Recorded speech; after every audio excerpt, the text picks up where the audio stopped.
Eu quero contar uma coisa para você.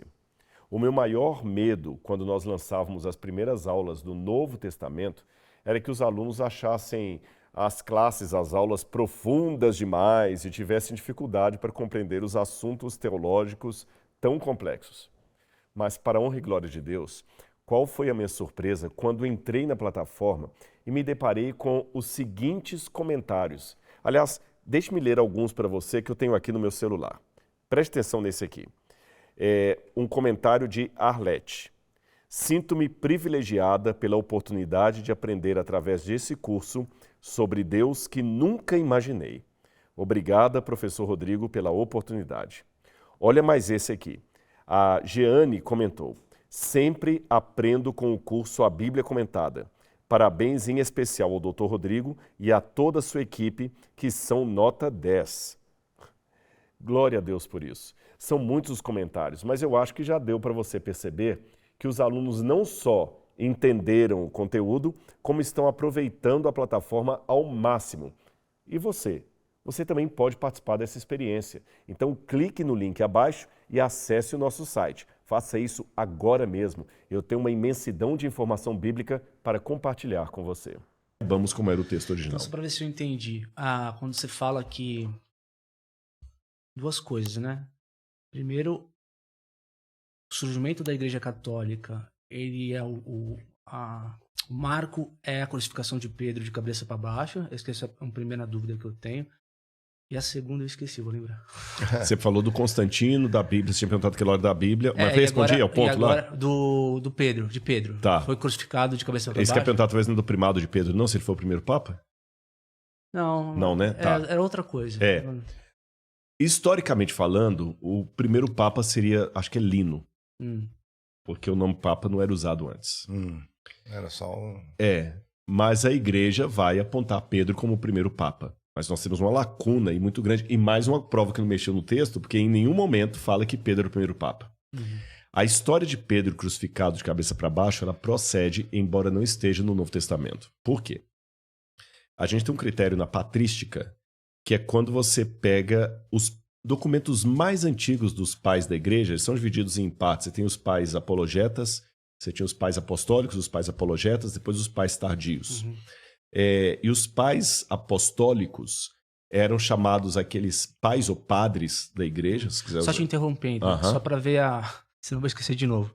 A conveniência se faz presente para poder levar a igreja como um pilar de Roma. Ótimo. Vou responder isso aí.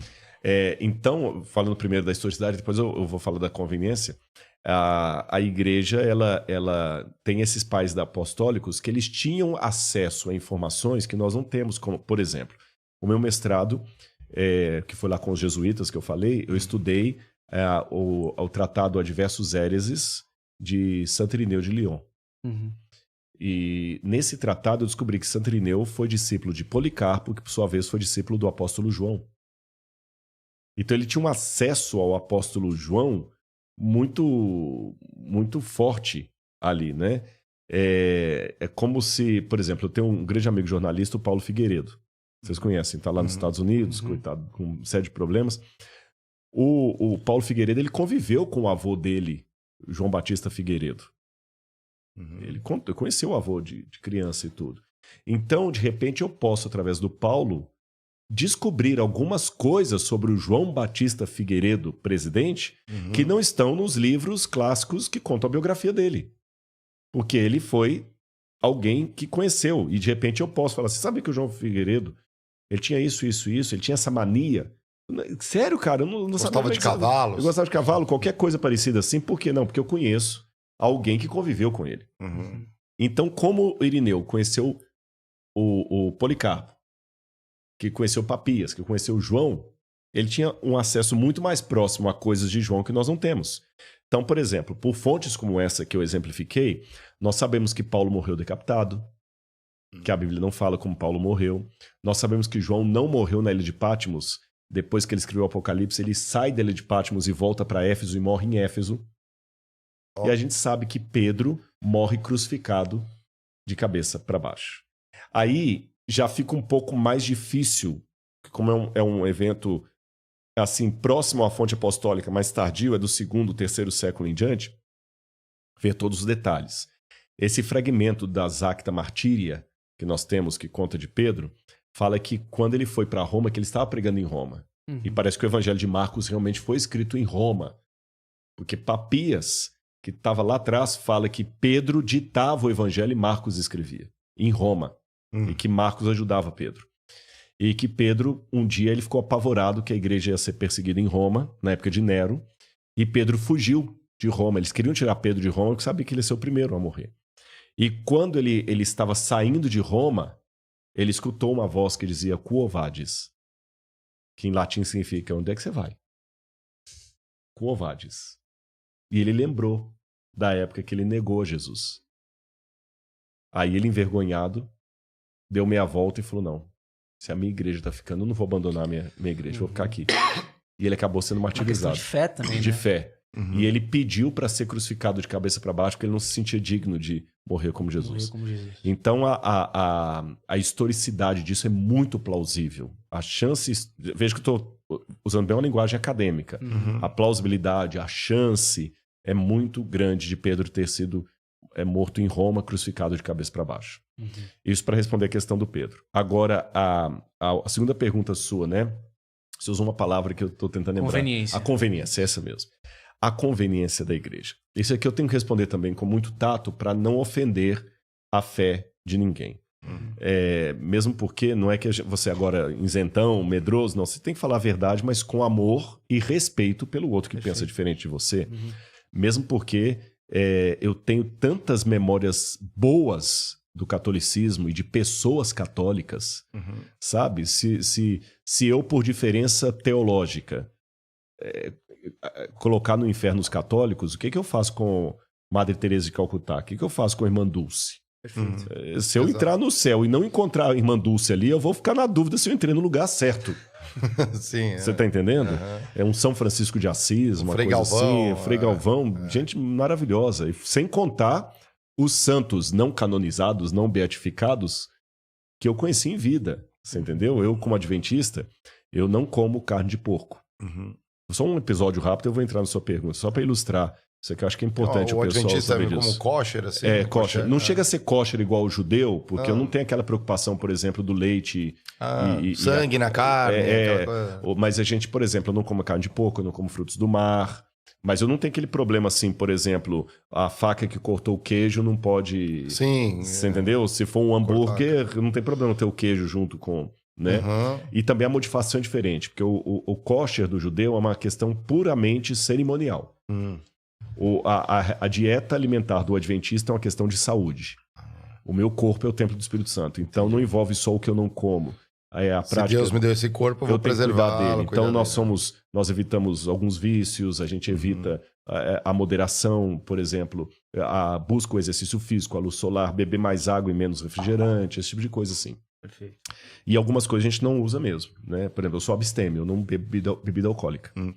O judeu já bebe. Então, só para pontuar essa diferença. Mas, por eu não comer carne de porco, quando eu estudava aqui na Universidade Católica, fazendo o doutorado, o meu primeiro doutorado, aquele que eu falei em grego do Novo Testamento, eu ficava hospedado nos Padres de Sion, que é uma casa atrás ali do Museu do Ipiranga.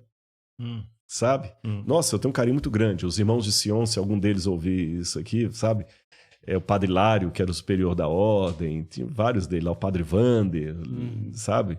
Vários, Donizete, tinham vários lá, muito, muito queridos ele. E eu lembro que eu chegava no domingo à noite, pegava um ônibus, que eu moro ainda em Engenheiro Coelho, uns 200 quilômetros daqui, pegava o ônibus, vinha até o Tietê, do Tietê pegava um carro, um táxi, às vezes, chegava ali e dormia lá, porque na segunda-feira eu tinha aula. Ficava até a quarta-feira com os padres lá. O primeiro carinho deles lá, eu lembro do padre Vitório, por exemplo, eles nunca cobraram um centavo de eu ficar lá. Eu ficava hospedado, tinha um quarto para mim. Caramba. Com todo carinho. Eles não tinham nada, eu nem católico era, sabe? E eu estava numa dificuldade para estudar, que a coisa, doutorado era caro. Aí eu consegui uma bolsa lá com o padre Mansato. E eles ali, eu fazia doutorado em teologia e filosofia ao mesmo tempo. E não paguei um tostão lá na Assunção. O carinho que eles tiveram comigo. E quando eu dormia lá e tudo e tal, um dia eu chegava domingo à noite, tava passando Fantástico, tava os padres tudo lá na sala, que a casa grande, TV, né? padres e seminaristas. E eu lá na cozinha já deixava a comida pronta pra mim lá. Aí um dia eu peguei, como sempre, peguei o arroz, o feijão, fui esquentar no micro-ondas.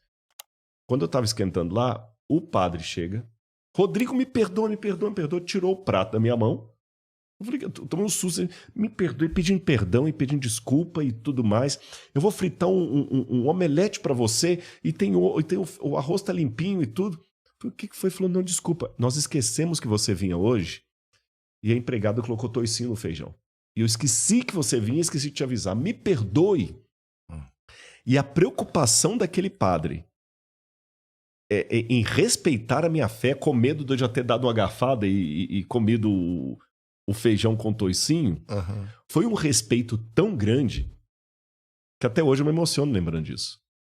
E há outros exemplos também. Eu podia ficar até de madrugada aqui contando exemplos até com ateus que me trataram bem. Então, por isso, assim, eu tenho muitas memórias agradabilíssimas. A minha discordância do catolicismo é doutrinária, não é pessoal. Eu não tenho trauma da igreja. Vocês entendem? E tem muitos benefícios. As Santas Casas de Misericórdia, meu pai morreu na Santa Casa de Misericórdia e quem mantinha era a Igreja Católica. Agora, isto posto, vamos falar de termos históricos. Tá certo? O que acontece? A igreja, ela entrou numa situação de ruptura com a fé apostólica.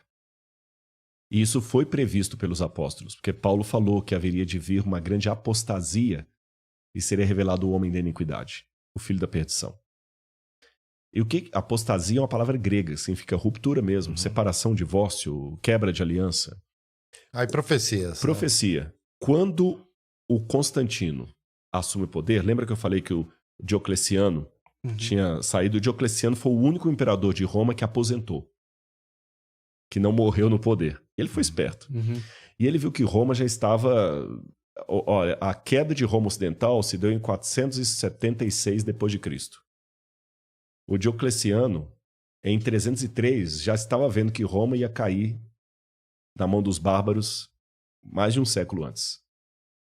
Aí ele dividiu a Roma em duas partes, a pars orientalis, pars occidentalis, a parte ocidental e a parte oriental.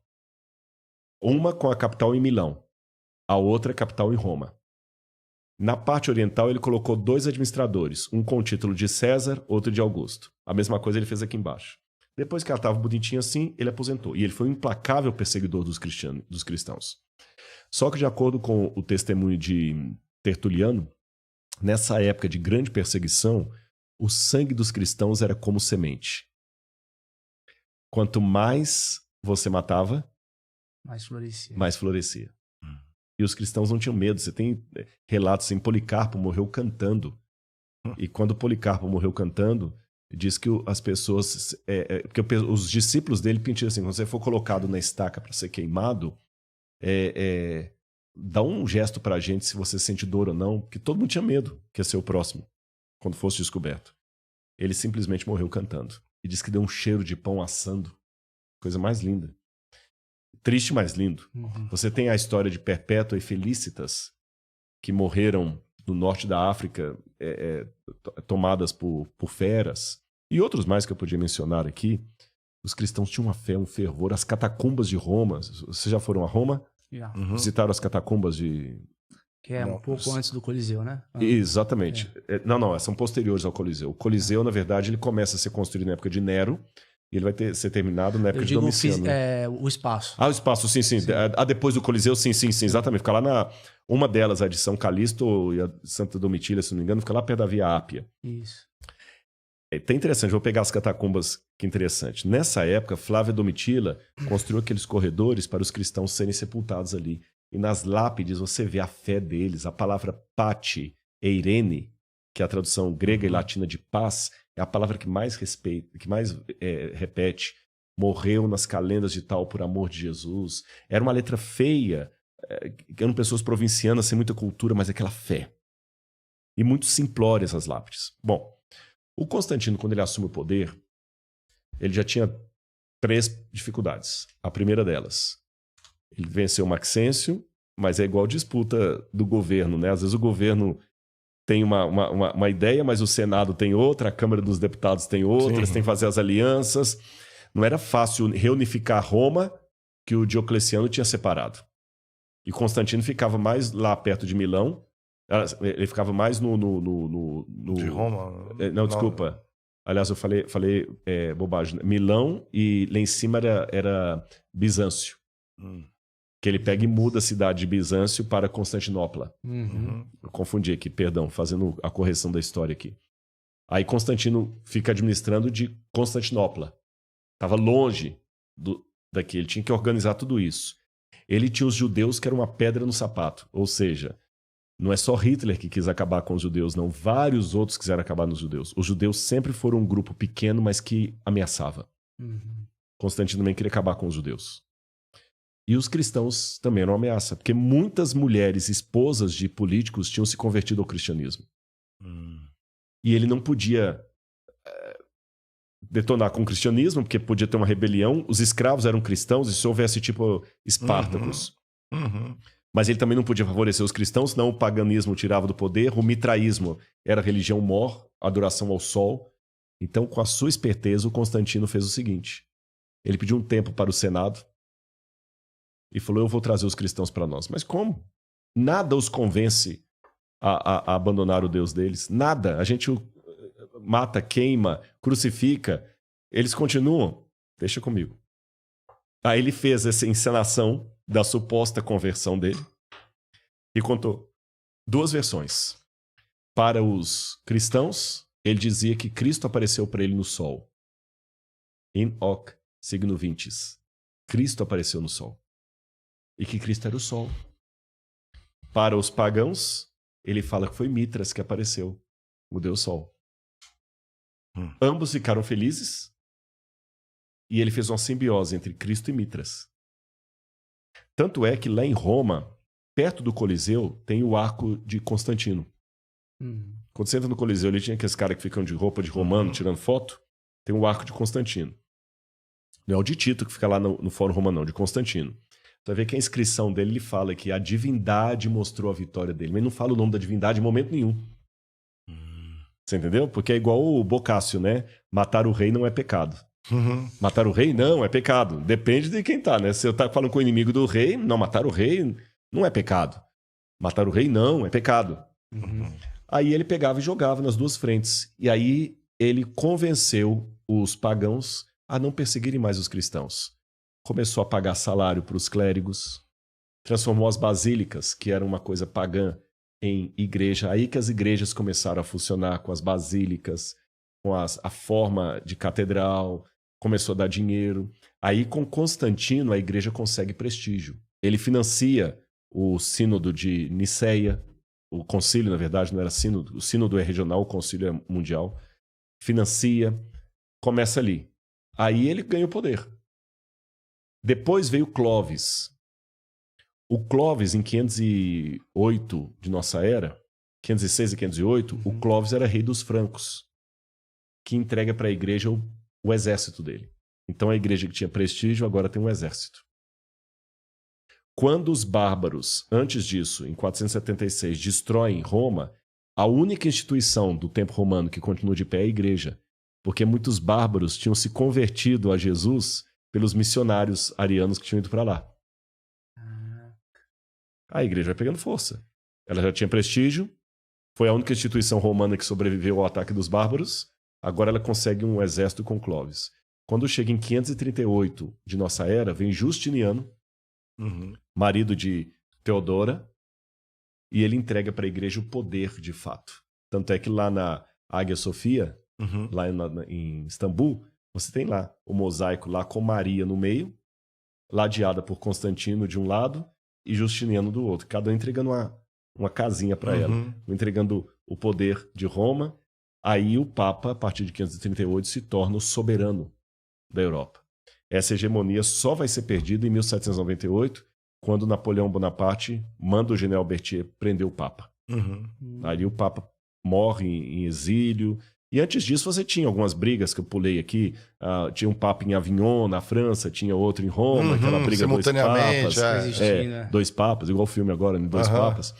Então, fora isso, o papa era o senhor da Europa. Então as cruzadas foram todas sob o poder papal, o período do feudalismo. O papa era o senhor de toda a Europa. Só que nisso, a igreja foi cada vez se distanciando mais do ensino puro e simples do cristianismo. E qualquer um que desafiasse os dogmas da igreja seria morto. Aí olha como é que trocou de papel. O Paulo Freire fala da dinâmica do opressor oprimido, né? O oprimido, quando atinge o poder, corre o risco de virar um opressor. A igreja, que na época de Roma era oprimida, quando se romaniza, se torna opressora. E gente, repito, não estou aqui detonando, é a história. Aí, um dos primeiros que sofreram na mão da igreja, os judeus. Começou a acusar os judeus de deicídio, assassinos de Deus, matou milhões de judeus. Hoje é uma discordância disso, porque teve um historiador que levantou os laudos do Vaticano e falou que a Inquisição espanhola não foi isso tudo, que não matou tanto como milhões, como os historiadores falam. Mas já tem outros historiadores que pegaram falhas no método dele lá de pegar os documentos, e nem todos os documentos estão preservados. Ele pegou uma parte dos documentos, não dá para você fazer igual com uma amostra tão diminuta. Nós não sabemos ao fato quanto que a igreja matou. Mas ainda que fosse 2, é igual o Hamas. Não importa se matou 50 ou se matou 3 mil. É igual o pessoal falando assim, o que é a força contra o Hamas? Né? Você tem que ter proporcionalidade de força. Aí o representante de Israel perguntou, mas o que é a proporcionalidade? Qual que é a proporção para acabar com um grupo que matou 50 crianças? Aí ele vai matar 50 crianças palestinas? É isso que é a proporção? Não existe isso. Então, infelizmente, em nome de Deus, isso é uma coisa que a igreja deveria ter pedido perdão para os judeus, e ela nunca pediu. Matou judeus, simplesmente porque eram judeus. Obrigou famílias de judeus a se converterem. Sabe? Batizou índio à força. Patrocinou imperialismos. Isso aconteceu, a gente não pode negar. Está na história, não tem como negar. Mas, ao mesmo